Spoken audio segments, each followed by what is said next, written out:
The heart of the people, Lord God, is really, Lord, be planted by your word, Lord God. Father, it's the declaration, Lord. Hallelujah. Lord, in the name of Jesus, we cast out, Lord, any lies, any distraction, any tricks, Lord, the enemies, Lord God, confusions. In the name of Jesus, hallelujah. Lord, I declare on you, Lord God, hallelujah, the victory that we found, Lord, in your name, O Lord God. Father, we thank you, Lord, hallelujah, as we hear your word this afternoon, Lord God. Allow us, Lord, to receive it, Lord, fully. Hallelujah. That we can receive, Lord, the first revelation that comes from you, Lord God. Hallelujah.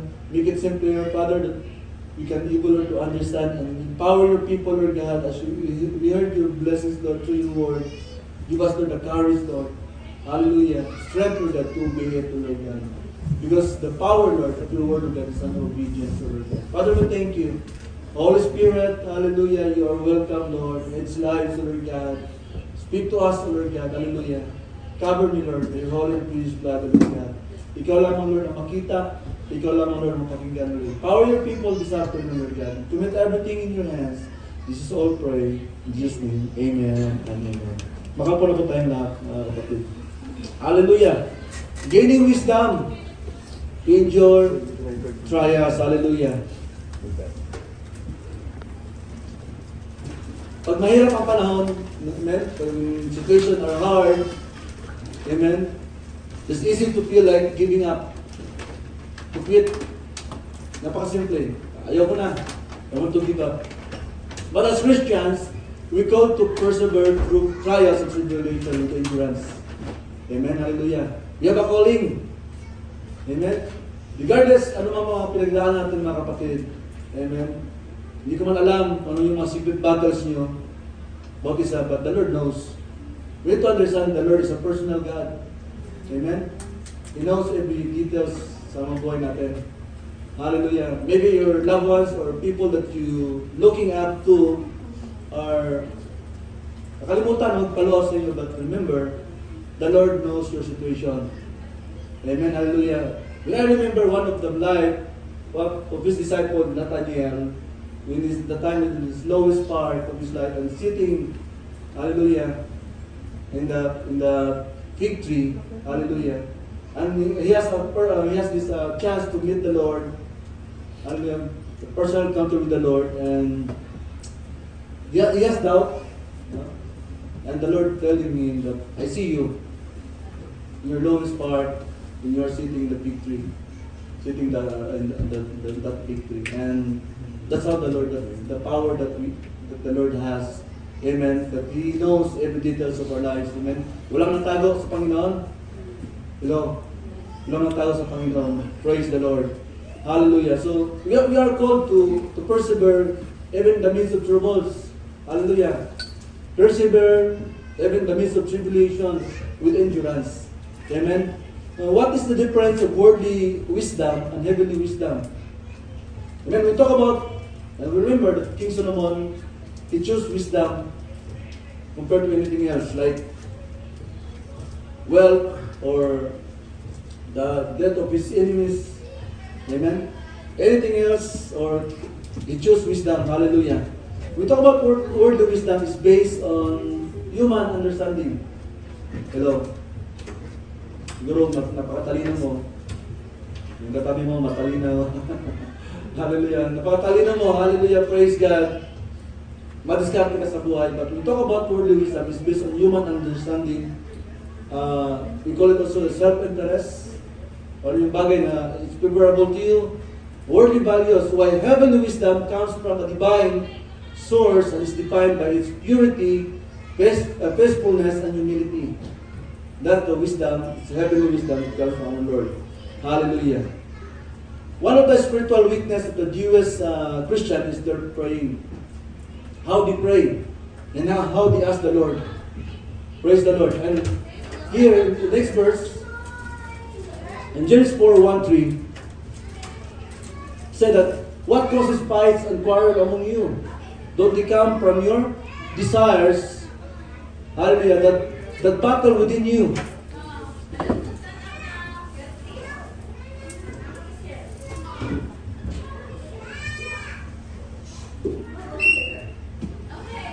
Amen.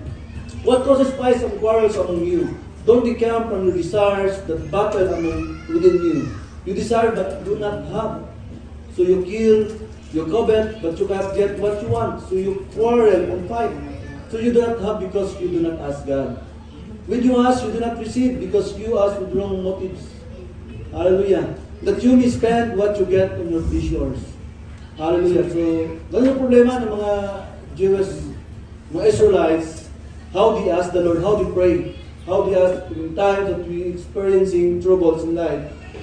Instead of praying, they face their problems with carnality. Sometimes, if we are not guided by the wisdom that comes from the Lord, if we have troubles in this life, we do things that also na makapagdagdag sa problema natin. Amen? Hallelujah. Remember that who we are right now is the result of our decision. Amen? Praise the Lord. Do you believe in that? You don't know what to do when problems come.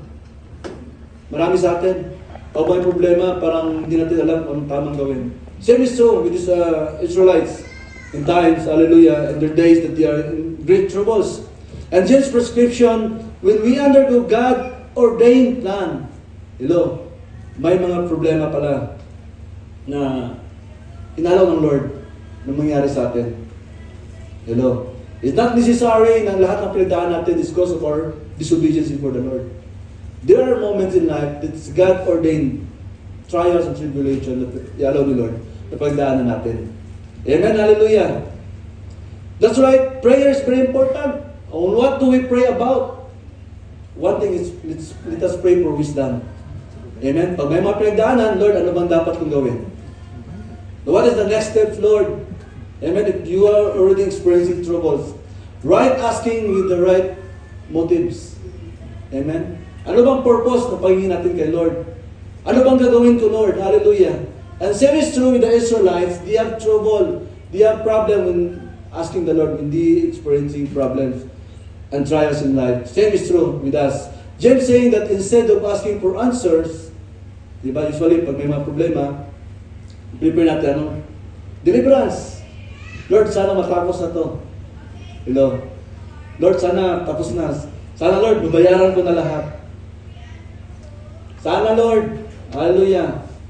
I declare. No, walang problema doon. We declare based on our faith. But, sabi nga, there's a God-ordered plan or pain. Hallelujah.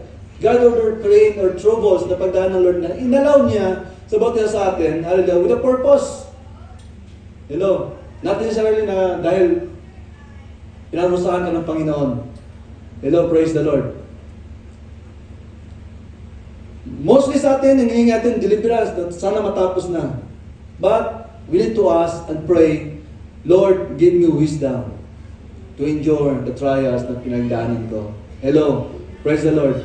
Why? Bakit kailangan natin hihingin yan sa Panginoon sometimes we are experiencing troubles?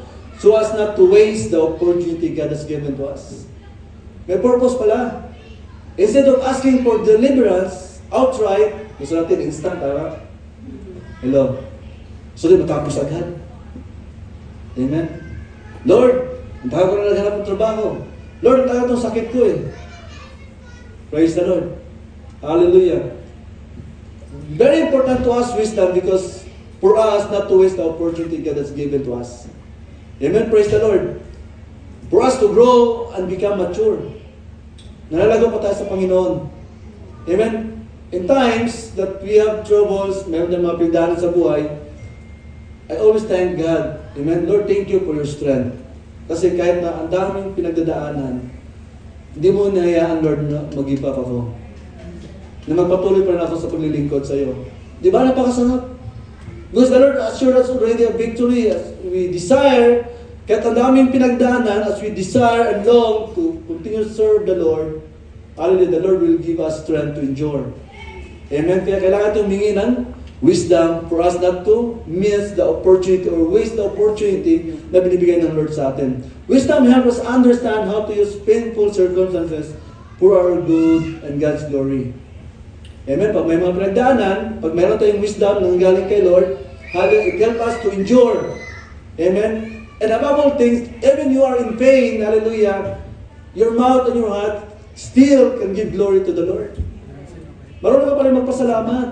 Hallelujah. Kaya ang daming problema, Lord. Hallelujah. Yung word pa rin lumabas, Lord, thank you.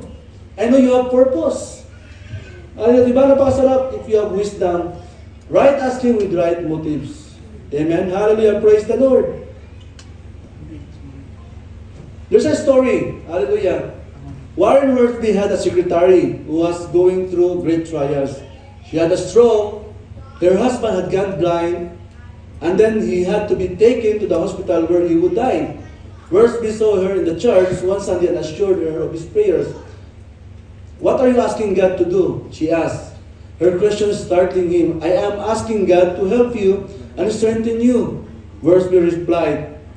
Sabi ng babae, I appreciate that. She said, but pray about one more thing. Pray that I have the wisdom not to waste all this. Hallelujah, praise the Lord. Amen. Diba napaganda ng mindset niya? He really understands in verse 5 saying that if any one of you lacks wisdom, you should ask God, who give generously without finding fault, and it will be given to you. May mga pagnitaan pala tayo, minsan hindi natin maintindihan. Masipag ka naman mag-part-time, bakit kulang? Ikaw naman pinakamabait sa bahay, bakit laging may troubles? Hallelujah, maingat ka naman sa kinakain mo. Hindi na nga ako kumakain, Pastor, healthy foods nga eh. Pero bakit ka nagkakasakit? There's a purpose for anything. Not necessarily that you are suffering right now because you are experiencing consequences.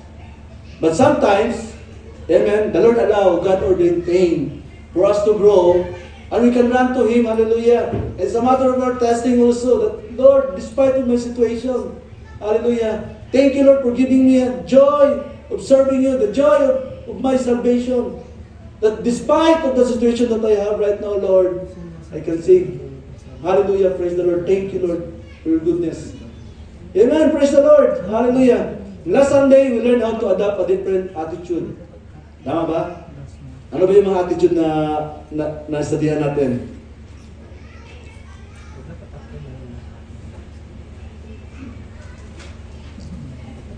Si Sis Ann ang ma-perfect nito ba?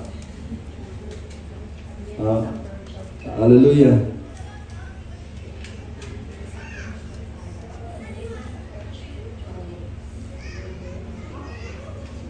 Ano muna?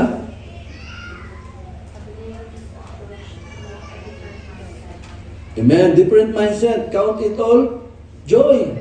Hallelujah. Different mindset. Pag may mga problema, hallelujah, yung tinuro sa atin. Praise the Lord. We learn that there is a great love of God behind those painful events. Amen? Na mayroong mga pinagdaanan sa atin, sa buhay natin, hallelujah, as we learn, amen, that despite of our situation, that there is a God-ordained pain, hallelujah, malaman natin na sa kabila ng mga pinagdaanan natin, the Lord still loves us. Mahal tayo ng Lord. Gusto niya tayong lumago. Amen? He wants to remove any impurities in our lives. Amen? Kasi may nakita si Lord. Hello. Amen? Praise the Lord. Napakasarap. Amen? So what would be the best solution to gain wisdom in facing trials? Ano na yung pray. Manalangin tayo. If any one of you lacks wisdom, you should ask God. Hello. Amen? Sometimes we just only waiting for the deliverance, but hallelujah, we are in great trouble, but we forget to pray, to ask the Lord. Amen? As we ask the Lord, amen, to those who believe, nothing is impossible. Amen? Sa tao na naniwala that the Lord can deliver you in that situation, either it is the consequences or it is God-ordained pain, hallelujah, as you believe that the Lord can deliver you, He can deliver you in that situation. Hallelujah. But don't forget to ask the Lord. You should ask God. Amen? We have already this privilege that we have in the Lord. Hello, church. Hallelujah. Huwag ka muna mag-cramming kung saan ka mag-text. Kung anong solusyon. Amen? Thank the Lord and ask the Lord. Hallelujah. Because He is the answer of all our longings. Amen? There is the answer of everything that we have in this life. Hallelujah. Don't doubt. But when you ask, you must believe and not doubt. Amen? You must believe and not doubt. Hallelujah. Because the one who doubts is like a wave of the sea, blown and tossed by the wind. Don't doubt. Amen? That person should not expect to receive anything from the Lord. A person is double-minded and unstable in all they do. wala talagang papuntahan. Kaya ganito ni Lord, hindi. Parang ang tagal naman, gagawa na lang akong diskarte ko. Hallelujah. Praise the Lord. Hallelujah. So how do we gain wisdom to endure trials? Praise the Lord. Number one, recognize you need first spiritual wisdom. Amen? Kailangan mo talagang i-acknowledge, Lord, I need wisdom that comes from you. Praise the Lord. Amen? Itong mga Israelites na to, they are the recipient of James' letter. Hallelujah. Dispersed Jewish Christian and they're into many troubles. Di ba? Ang mga Israelites dati, kahit saan sila. Kahit sino ang sumasakop sa kanila. Amen? Grabe, they are in troubles. They think na paglabas nila sa Egypt, okay na. Pwede pa pala tapos. Praise the Lord. When we talk about dispersed Jewish Christian, this situation is a punishment also for their disobedience. Hallelujah.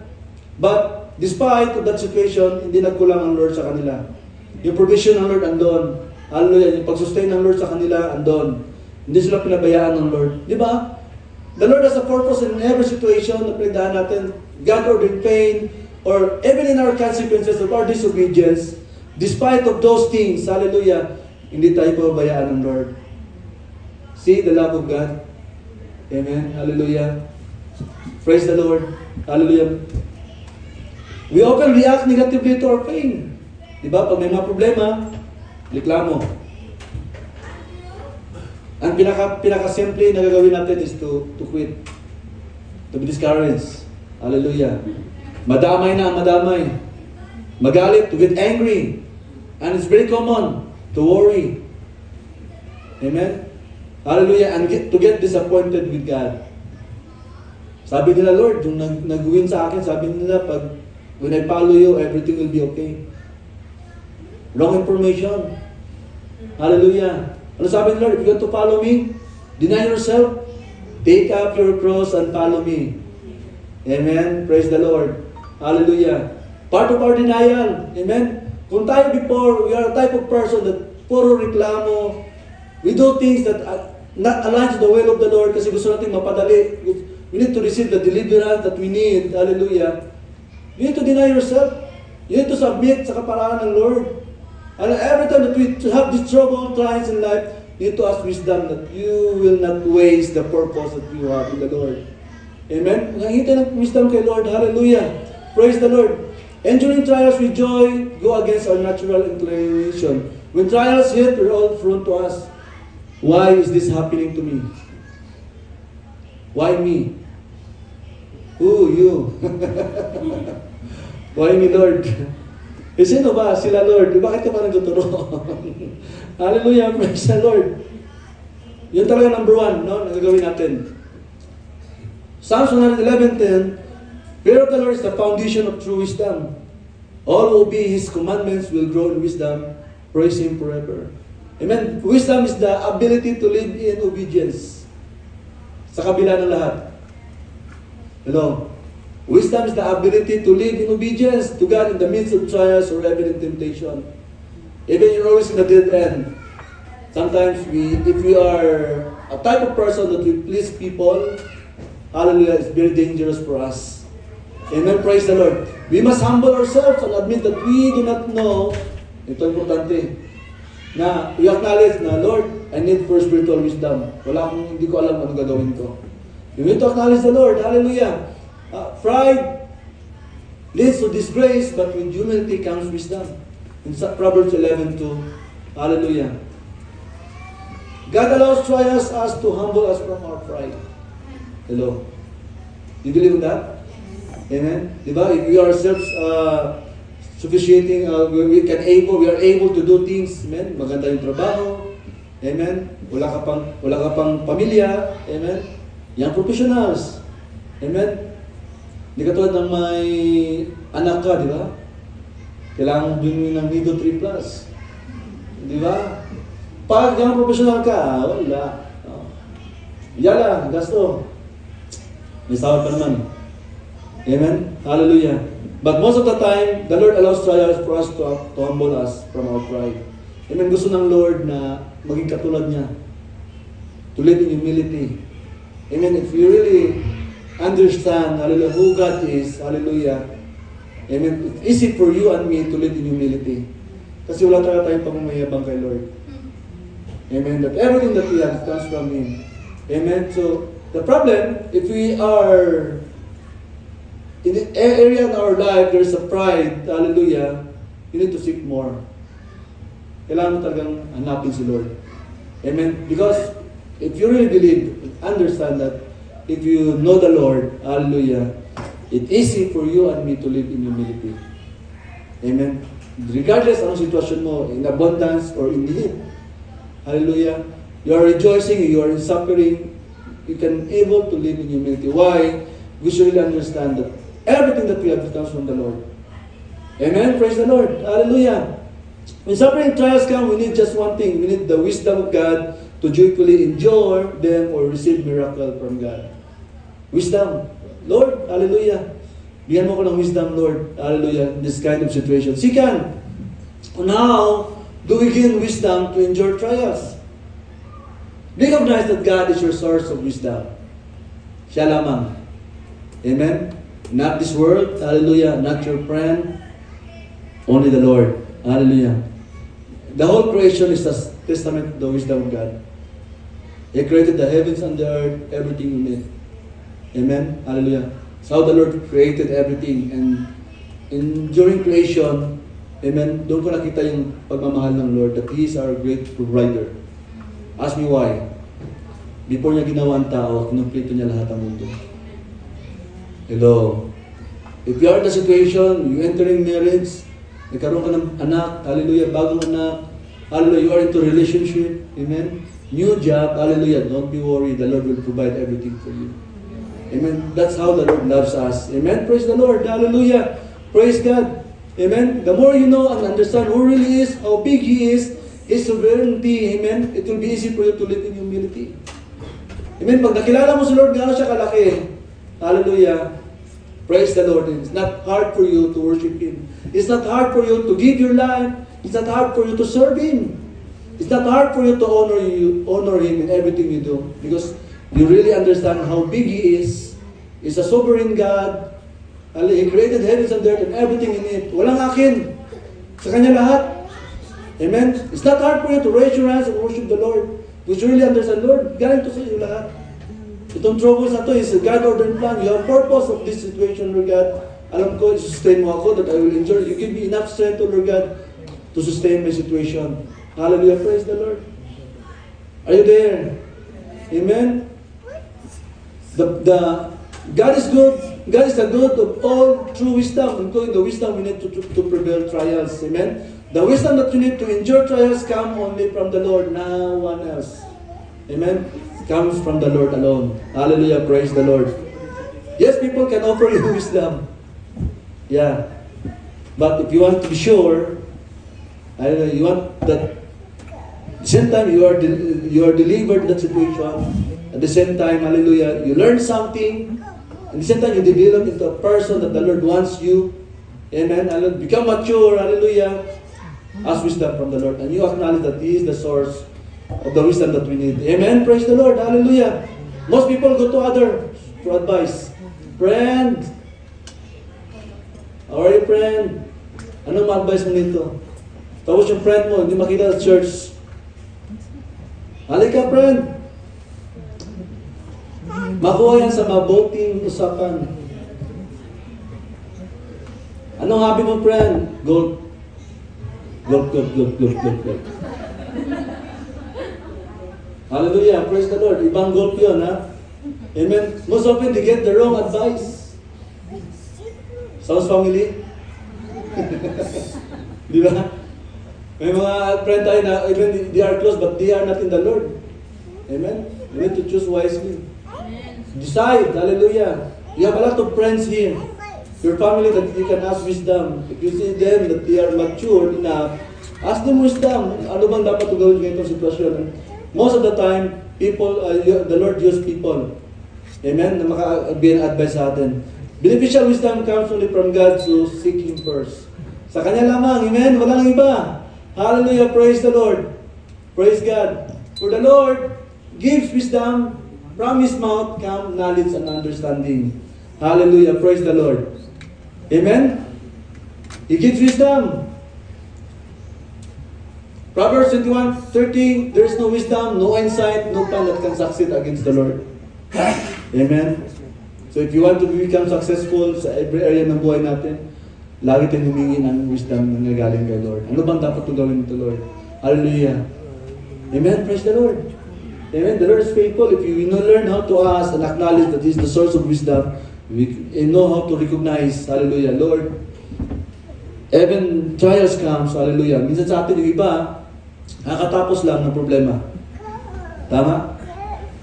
Iba sa atin ngayon may problema. Yung iba, may harapin na problema. Hallelujah.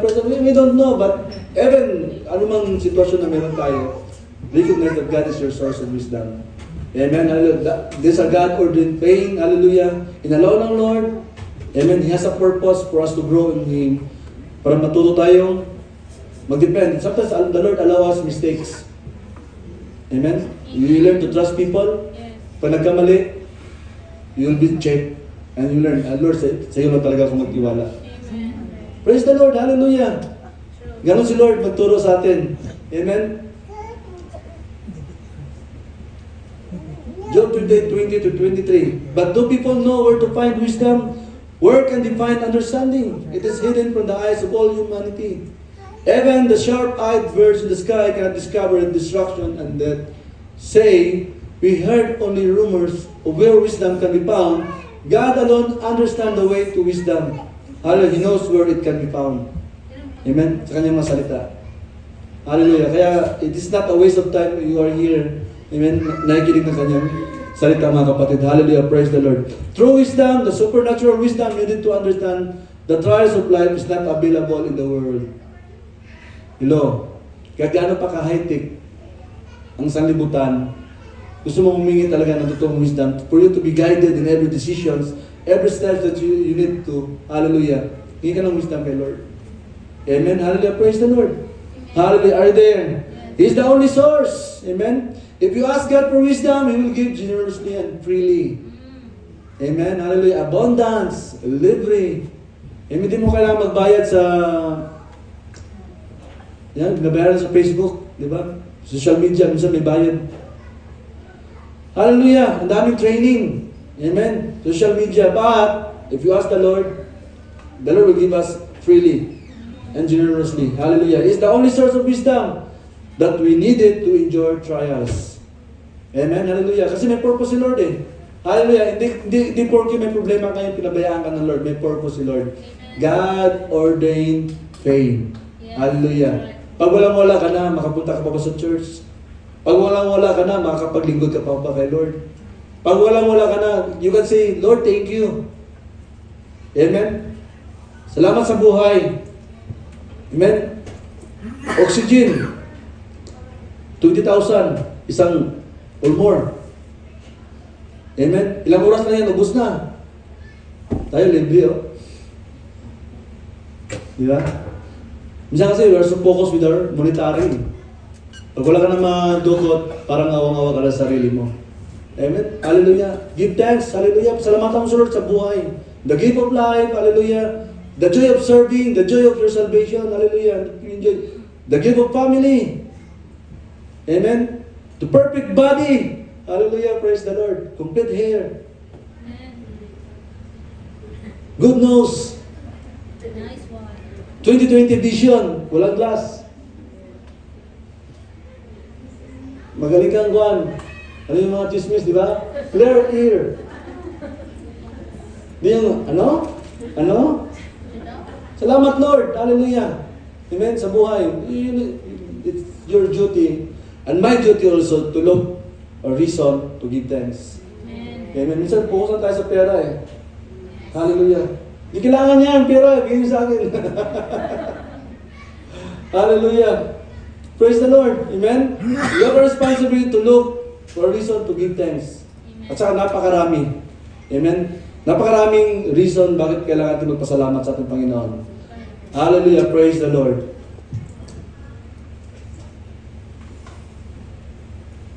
Amen. Last, amen. Recognize that you can approach God directly for wisdom. Amen. Di mo na kailangan ng pastor.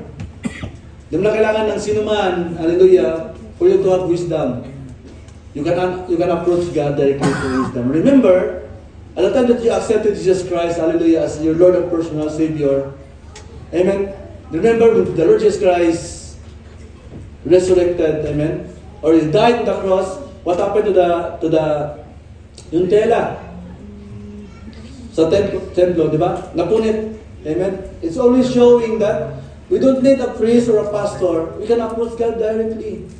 If you need help in times of trouble, you can ask wisdom, Lord, anong gagawin ko dito?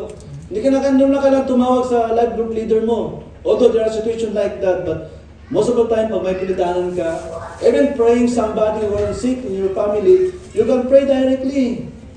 Amen? Hallelujah. Ano bang kaibahan ng kapangyarihan na meron kami? We have same Lord. Amen? Who give us enough, enable us to do things na hindi natin nagawa before. You can approach God directly for wisdom. Simpleng simpunubo lang, lay hands your baby, your kids. Amen? Hallelujah. Alboroto yung kasama mo sa family. Lay hands mo. Huwag mo na ipakita.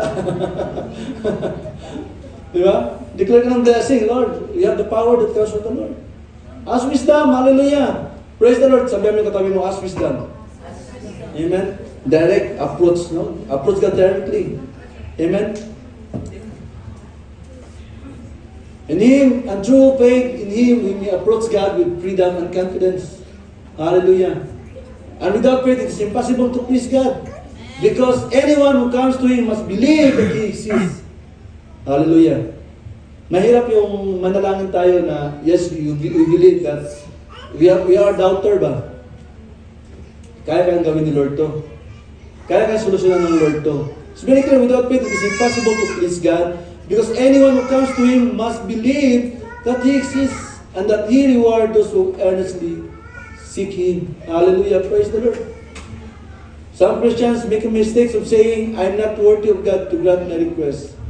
Lord, dami kong failure, di ako karapat-dapat. Sino ba sa atin karapat-dapat dito? Without Jesus, no one is worthy in the sight of the Lord. Hello? Amen? Sila lang yung mabait, sila lang yung magaling. Hindi ako karapat-dapat, Lord. I'm not worthy of God to grant my request. I've sinned too many times. I failed Him so often, so I can go to Him and ask for wisdom. But I tell you, that thing is the excuse for disobedience and unbelief. No, di ka naniwala. The Lord is able to do anything. Whatever He do to our lives, pleases to Him. Hallelujah. We do not come to God based on our worthiness. Amen? We are the righteousness of Christ our Lord. Christ's righteousness, not our righteousness. Even, ikaw yung pinakamabait na tao, pinakamagaling na tao. Amen? Our goodness is like a filthy rags in the sight of the Lord. Walang sino man worthy sa harapan ng Lord. But the time, Jesus Christ died and resurrected, and we accepted Him as our Lord and personal Savior. Hallelujah. We are already the righteousness of our Lord Jesus Christ. That's why we can pray, we can approach God. And Lord, when everyone come to God, hallelujah, amen, the Lord will answer our prayer because He sees the righteousness of Jesus Christ into your life. Amen. Hallelujah. Not based who we are in the sight of the Lord, but who He is. Sino ba si Lord sa buhay natin? Hallelujah. Praise the Lord. We come to God on the merit of Jesus Christ and His shed blood. Amen. Nakita ng Lord, ng Panginoon, si Jesus Christ sa buhay natin. When you approach God, don't doubt. Hello, sabi mo, huwag kang magduda. Kasi kung magduda ka, huwag ka nang humingi.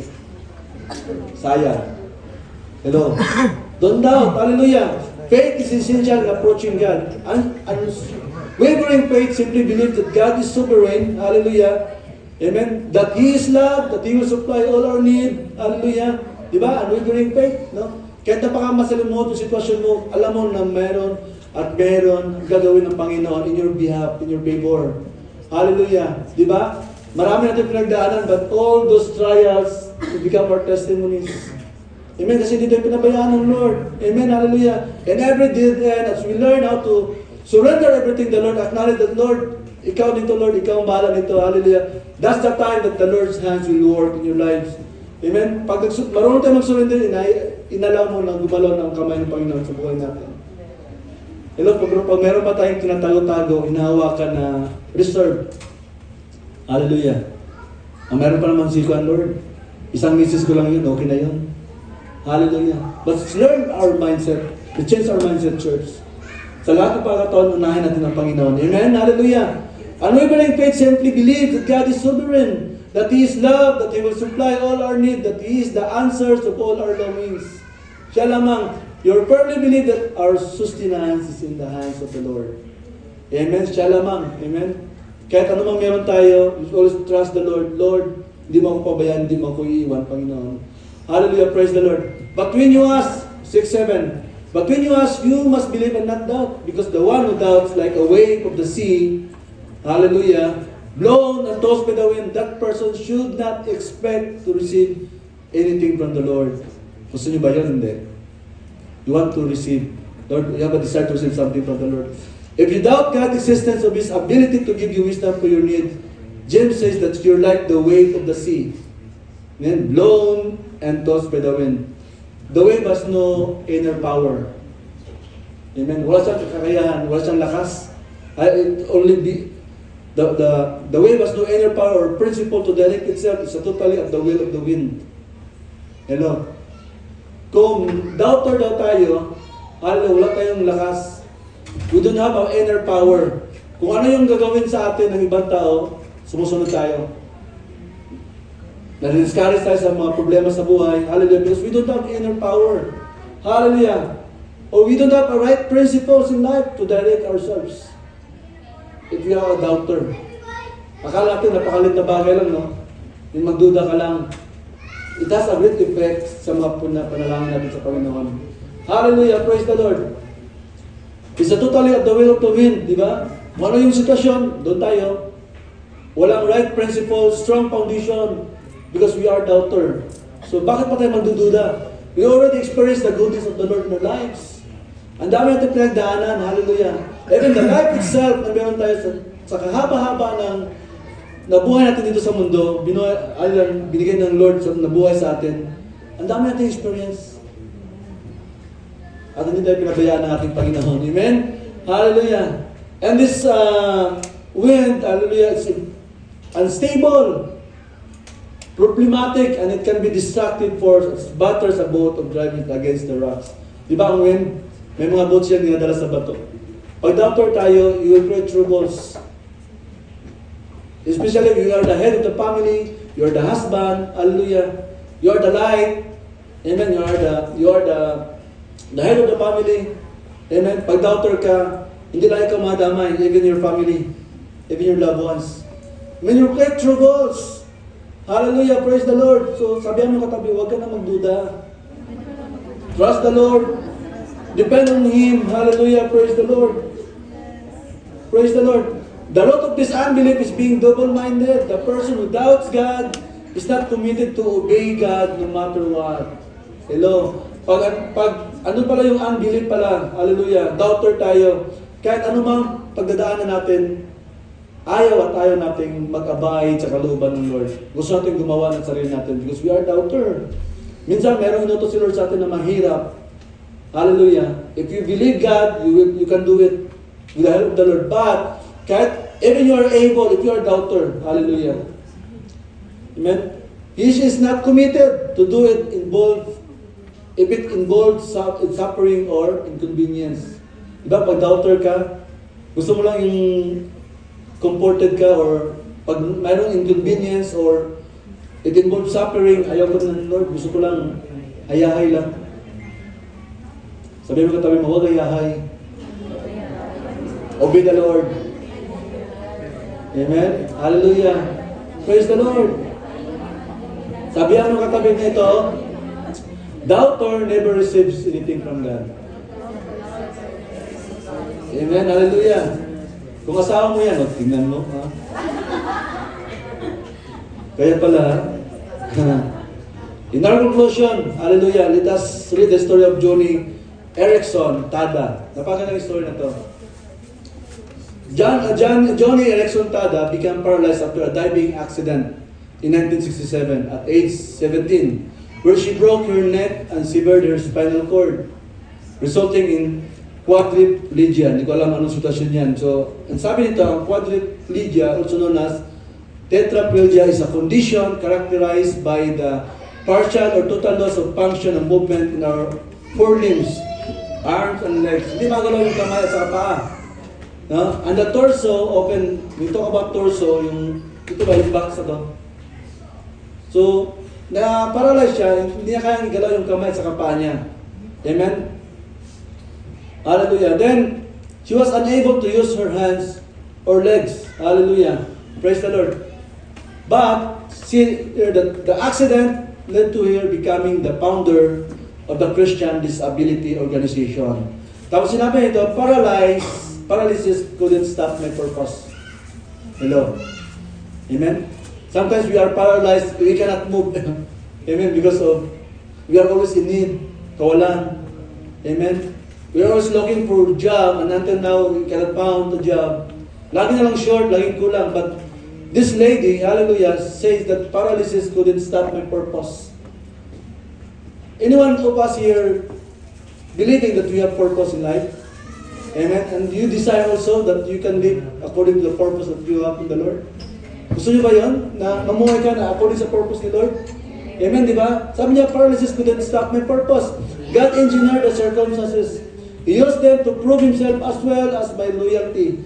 Not everyone has this privilege. Hello? Oh, my problema, not everyone has the same problem with you right now. The kind of privilege that you have right now. Hello? Praise the Lord. Man, I feel there were only a few people God cared for in such a special way that He would trust them with this kind of experience. Amen? Kaya inalaw the Lord ng mga problema kasi nagtiwala ang Lord. Nakakayanan mo sa pamagitan ng lakas na ibibigay niya sa iyo. Amen? Hallelujah. You are a special person. You are a special position ng Lord. Amen? Hallelujah.